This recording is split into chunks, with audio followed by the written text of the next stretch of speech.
Now, in geology, which is my science, we've been studying climate for 250 years.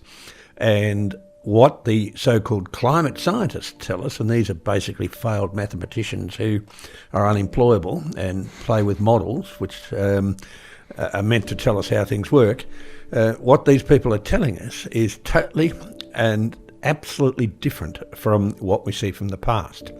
And what we see from the past has been validated time and time and time and time again.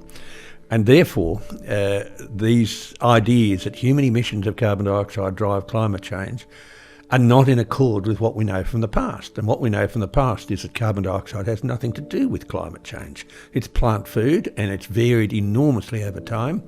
We're currently in a drought of carbon dioxide on planet Earth. We should double it or triple it to make the plants grow even more.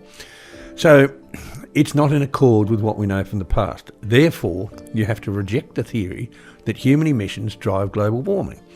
And so from the scientific method point of view, you can say, well, it's not even science. It's a fad. Now, I have great concerns about these fads, especially when governments embrace them. And money's well, follow the money. Yeah. It's always a case of follow the money. Now, I mentioned that these people who've relabelled themselves as climate scientists are unemployable.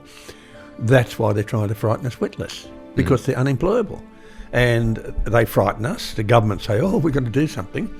And so they throw money to these climate institutes, and these people have got a job for life. So in my view, this is probably the biggest scientific scam we've ever seen in the history of time.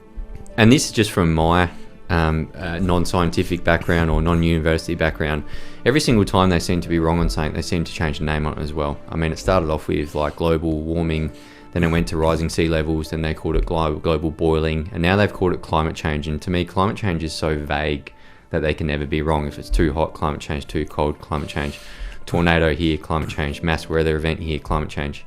So now they've just broadened the horizon, and they can practically ban anything that happens on Earth now in regards to the weather as climate change, and that's what they've been doing.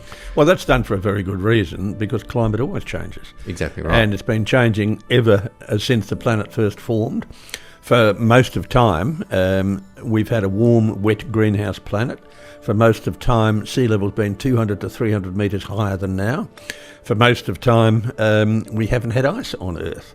So as soon as there is a change on a dynamic planet, then they argue that this is due to human activity. When you look back in the past, we see that we've had 6 major ice ages. 6 out of these 6 ice ages started when there was far more carbon dioxide in the atmosphere than now. How can carbon dioxide drive warming?